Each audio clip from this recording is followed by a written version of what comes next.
नस्ल दर नस्ल इस दरबार से फैज़ याफ्ता है। यहाँ पर बहैसियत किसी सियासी शख्सियत की नहीं बल्कि एक दिलबंद के तौर पर हाजिर है, एक खादिम के तौर पर हाजिर है और एक मुरीद के तौर पर हाजिर है। मेरी मुराद मुमताज़ व मारूफ शख्सियत और औलिया अल्लाह के फैज़ याफ्ता कैप्टन मोहम्मद सफदर ऐवान साहब से है। तशरीफ लाए और अपना इजहार ख्याल फरमाए।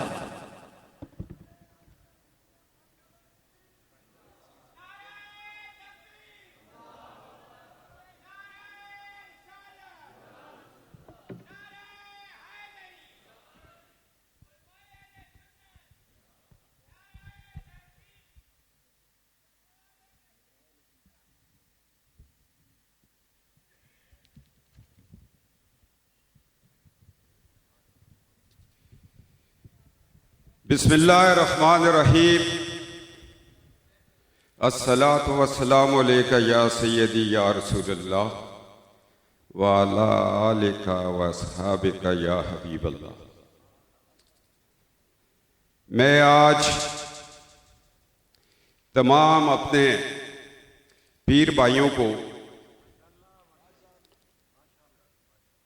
सलाम पेश करता हूँ कि ये शहादत की घड़ियां हैं, ये खुश नसीबों के हिस्से में आती हैं और ये बड़ी किस्मत की बात है कि अल्लाह ने हमें हिम्मत दी और वक्त दिया और बावजू हो के हमें पहुंचा दिया। इसलिए हम यहां पर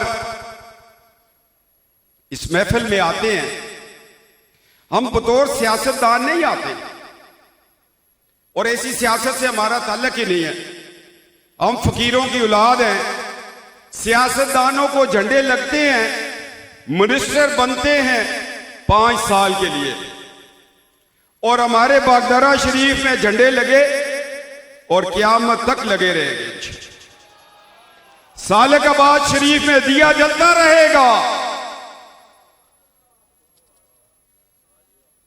क्या दबे जिस पे हमायत का हो पंजा तेरा। आला हजरत ने फरमाया ना, जागो से आजम वो भी कभी दब सकता है और जिस पे हमायत का हो पंजा तेरा। और इस बाबरकत नूरानी इज्तिमा में हर मकतब फिक्र का दिलबंद बैठा हुआ है और हर जमात से ताल्लुक रखने वाला बैठा हुआ है और पूरी दुनिया सुन रही है। आज लोग कहां से आए। हमारा यहां पर जब हम सालकाबाद का रुख करते हैं तो सियासत से ताल्लुक खत्म हो जाता है। वैसे भी हमने कोई सियासी ताल्लुक नहीं रखा हुआ। हम फकीरों की औलाद है। हमें इस पे नाज है कि फकीरों के घर पैदा हुए, औलिया अल्लाह की मोहब्बत वालों के घर पैदा हुए और जो हमें यहां बिठा के मदीना तलक ले जाते हैं, यही हमारे लिए सादत। अभी ये मेरे मोहतरम स्टेज सेक्रेटरी, इन्होंने बड़ा अच्छा एक शेर पढ़ा। भाई बात सुने, लोगों पे तकलीफें आती हैं, लोग तकलीफें बर्दाश्त करते हैं और वही लोग तकलीफें बर्दाश्त करते हैं जिनके गर्दन पर अल्लाह के वलियों का हाथ होता है। वो फिर जुर्रत से लड़ते हैं, वो मुमताज कादरी बनते हैं, वो गाजी इल्मदीन शहीद बनते हैं। मैंने यहां पर हजरत मुमताज कादरी रहमतुल्लाह ताला शहीद नामूस रिसालत के बारे में कहा था। अभी जेल में वो खत्मा चल रहा था। मैंने कहा वो उम्मत का हीरो है। लोगों ने कहा इसके खिलाफ FIR कर दे। मैं कहा रोजे मैशर ये FIR लेके जाएंगे। मुमताज कादरी तुमने शहादत पाई, हमने भी अपना हक अदा कर दिया। लानत हो इस दुनिया की ये आरजी रिफतों पर जब आप मसलत का शिकार हो जाए। ओ हो जी, मैं मुमताज कादरी के लिए बोलूं, मैं गाजी इल्म दीन के लिए बोलूं, कहीं मुझे मेरी जमात टिकट ना दे, कहीं मेरे ऊपर मुकदमे ना बने, मुझे जेल में कहा गया कि तुमने नामूस रसालत के लिए पार्लियामेंट में 44 मिनट 2 दिन तकरीर की। क्या ऐसा मुमकिन है कि तुम उन तकरीर को वापस ले लो? मैंने कहा मुमकिन है, मगर कटी हुई गर्दन के साथ मुमकिन है, वैसे मुमकिन नहीं है।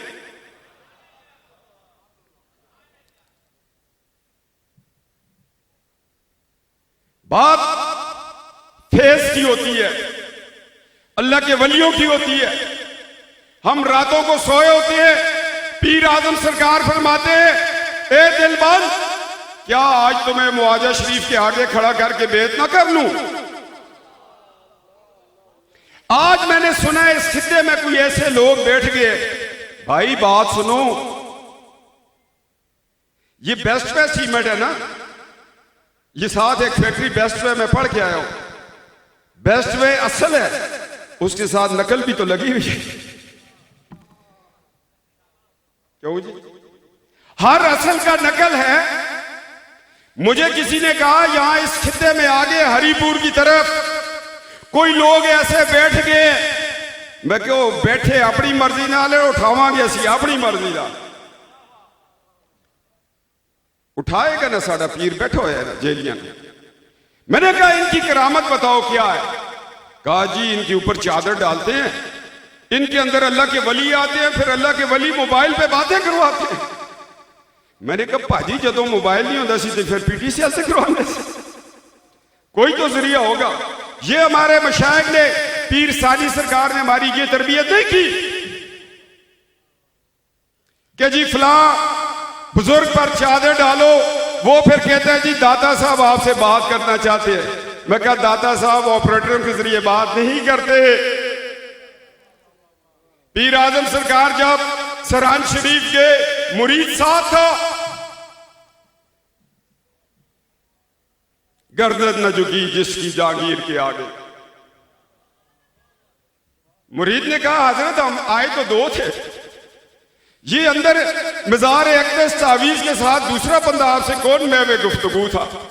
कहो गल सुन मुरीदा, बात बता दूंगा, तुम मेरे साथ सफर करके आए हो, पैदल आए हो, ट्रेन में आए हो, तकलीफों में आए हो, सामान उठा के आए हो। जो इनके सामान उठाते हैं ना वो भी वली हो जाते हैं। क्यों जी?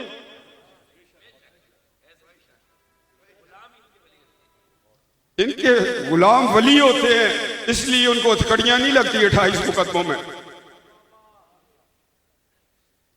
उन्हें कहा बात तो बताऊंगा मगर बताना बाद में ही लोगों को। उन्होंने कहा जिनका सलाम करने आए थे वो कब्र से बाहर में वे गुफ्तगू थे। ये है हमारा पीर आजम सरकार, जो सरहंद जाए और फिर सरहंद वाले उनको अपनी मेहमानी का सिला देते हुए मेवे गुफ्तगू हो। हमने कहीं नहीं सुना, हमारी तरबियत ये नहीं हुई। हम कहते हैं कि जी तुम्हें 10 साल के लिए नाइल किया, तुम्हें 2 साल जेल में डाल दिया। मैंने कहा क्या बात है, फकीरी तो कायम है ना, साल के बाद बागदारा में फकीरी कायम है, वो ये नहीं छीन सकते। हम रोजे बैशर पासपोर्ट उठा के खड़े होंगे, या रसूलल्लाह शफात चाहिए, इसलिए किस पासपोर्ट पे लिखा था इसने दुनिया भर में कादियानियों को ललकारा है, कहा ये जहाज फी सबिलिल्लाह के बुनकर पाक फौज में नहीं जाएंगे।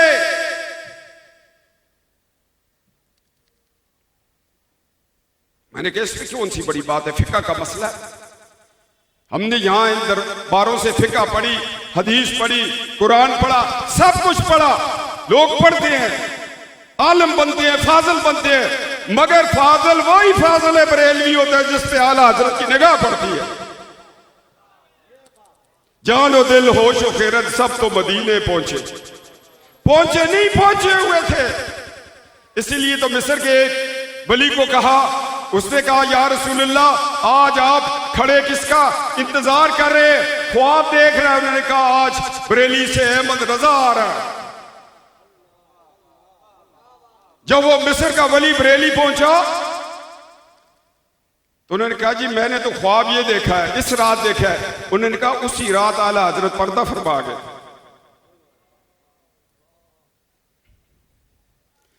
तो ये इन आस्थानों पे आना फैज हासिल करना होता है।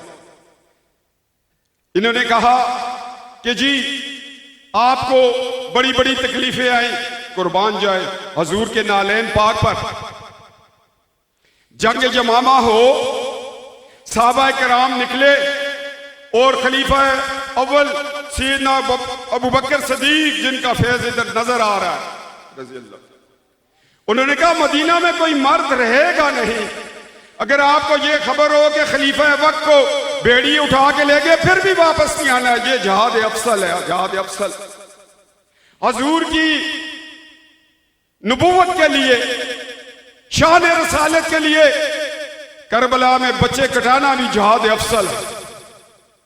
मैंने बात की उस दिन, मैंने कहा लोगों जब हमने जहाद फी सबिलिल्लाह को छोड़ दिया, जिल्लत और रसवाई हमारा मुकद्दर बन गई। आज कश्मीर में हम रोते हैं, आज फलस्तीन में रोते हैं, आज गजा की पट्टी में उम्मत के बच्चे शहीद हो रहे हैं। हमने चौकों चुराहों पे झोलियां पकड़ ली हैं, फलस्तीन के बच्चों के लिए इमदाद करें, उनको इमदाद नहीं चाहिए, उनको आपकी गर्दनें चाहिए, कसम खुदा की। हम जहाज से पीछे होंगे तो दुनिया में हमारा कोई पूछने वाला नहीं हो। अल्लाह ने कहा नमाज, ज़कात, हज, रोजा और आखिर में कहा जहाद फी सबीलिल्लाह। जहाज छोड़ दे तो बाकी चार से काम नहीं होता, दो तारे लगेगी तो करंट पास होगा ना, क्यों जी? जहाद के बगैर इस्लाम नहीं फैलेगा। अगर जहाद मसलहत का नाम होता तो बदर ना होता, उहद ना होता, और फिर मेरे आका मौला अली शेर खुदा खंदक फलां के आने वाले का सर 2 लाख न करता।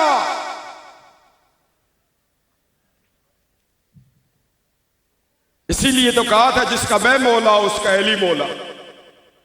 फिर बेलोल पे पाबंदी लग गई कि वो शाम को तुम बच्चों से अली मौला करवाते हो, बंद करो। हारून रशीद ने कहा बेलोल पैसे कहां से लाता है? उन्होंने कहा जी सारा दिन लोगों की ईंटें उठाता है, शाम को लड्डू खरीदता है, जाके बच्चों को कहता है आओ गलियों में अली मौला के नारे लगाए, आज इसकी मजदूरी बंद। उसने कहा वारसो अली मौला आज बंद है, लड्डू नहीं है।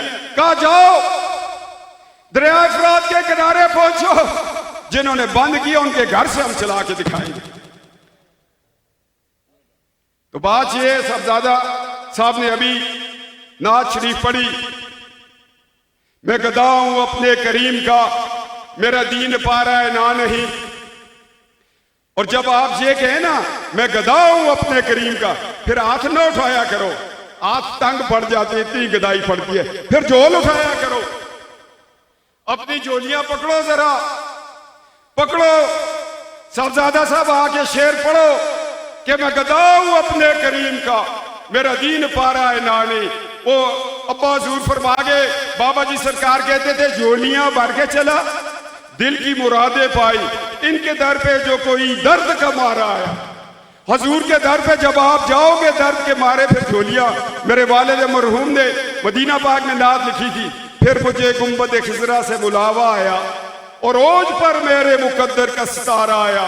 मैं तो भटका हुआ राही था अंधेरी शब का, सुए तेबा जो नजर उठी तो उजाला पाया। झोलियां भर के चला, दिल की मुरादें पाई, इनके दर पे जो कोई दर्द का बारा आया। उनके दर पे पहुंचने के लिए पहले इस दर्द पे आना पड़ेगा, जो तुम्हें पासपोर्ट देगा, जो मैं तुम्हें पीर सानी सरकार मदीना तलक पहुंचा के छोड़ेगा। कहते हैं जी बड़ा जुल्म तुमने सा। मैंने कहा मेरी जिंदगी का मकसद है हजूर की खत्म नबूवत के लिए जान देना, मुतकब्बर लोगों के सामने खड़े होना, वक्त के यजीदों फिरौनों तकब्बर वालों के सामने इन आजिज़ों की भेंट करके चले जाना। ये 5 मिनट की तरबियत हमें पार्लियामेंट में सिखाती है।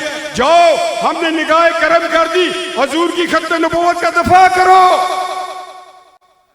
गर्दन न झुकी जिसकी जहांगीर के आगे, जिनके गर्दनों पर इन अल्लाह के वलियों के हाथ हो, उनकी गर्दनें झुक सकती हैं, काट सकती हैं, झुक नहीं सकती। ऐसे ही हजरत इकबाल चला गया था नक्शबंद में, कहा मेरे घर औलाद नहीं हो रही, तो फिर जस्टिस जावेद हो ही गया था ना। नहीं नहीं, ऐसे नहीं। हजरत इकबाल ने पढ़ा था, क्या पढ़ा था? हजरत मौलाना अशरफ अली थानवी रहमतुल्लाह ताला लिखते हैं कि मेरे घर मेरी वालदा की औलाद नहीं थी, मेरी नानी एक मजदूब के पास लेके गई, अल्लाह के वली के पास लेके गई। उसने कहा ए अल्लाह के वली, मेरी बेटी के घर औलाद नहीं हो रही। अल्लाह के वली ने हाथ उठाए, कहा एक दीनदार होगा एक दुनियादार होगा। फिर अशरफ अली थानवी दीनदार हुआ, दूसरा भाई दुनियादार हुआ। इकबाल को पता था जब अल्लाह के वली खिलवत में रातों का रो रो कर अल्लाह से दुआएं करते, अल्लाह कबूल करता है।